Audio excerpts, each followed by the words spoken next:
Pendidikan Islam pada periode Abbasiyah. Dosen pengampu Rosi Satria Ardi MA. Present by Kelompok 5 Estetik Widisuara Indonesia.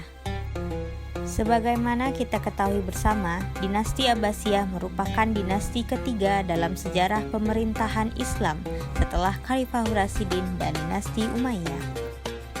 Pada dinasti Abbasiyah, peradaban, kebudayaan, dan ilmu pengetahuan sudah berkembang sangat pesat, sudah maju, sudah mengungguli, bahkan mempengaruhi peradaban dunia. Ilmu pengetahuan dipandang sebagai sesuatu yang sangat penting dan mulia.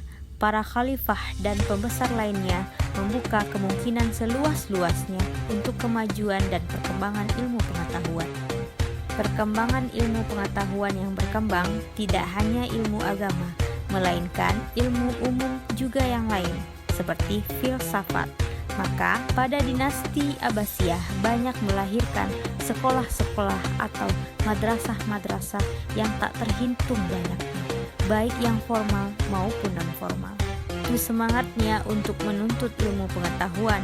Maka pada zaman dinasti Abbasiyah ditandai dengan banyaknya proyek penerjemah karya-karya ke dalam bahasa Arab, karya-karya orisinil ulama Islam.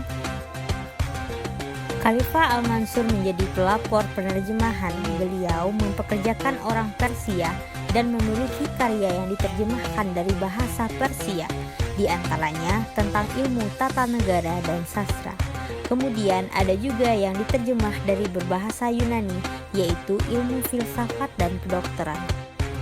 Di antara tanda-tanda berkembang pesatnya ilmu pengetahuan di masa dinasti Abbasiyah adalah didirikannya Baitul Hikmah. Baitul Hikmah merupakan perpustakaan sekaligus penelitian dan pendalaman ilmu pengetahuan.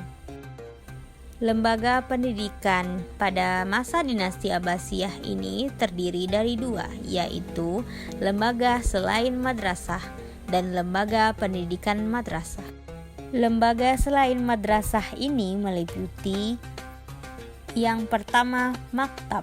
Maktab adalah lembaga pendidikan dasar yang memang ditujukan untuk anak-anak yang mempelajari membaca dan menulis. Yang kedua adalah halaqah, yaitu lembaga pendidikan lanjutan di mana para murid berkumpul untuk menuntut ilmu atau mencari ilmu pada seorang guru.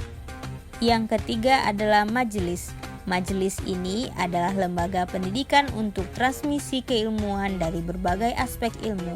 Maka majelis ini ada majelis muzakharah, majelis ilmu hadis, dan sebagainya. Dan yang keempat adalah masjid. Masjid ini merupakan suatu tempat pembelajaran dan ada beberapa masjid yang memiliki perpustakaan. Lembaga pendidikan berikutnya adalah madrasah. Madrasah juga memiliki tingkat rendah, tingkat menengah, dan tingkat tinggi.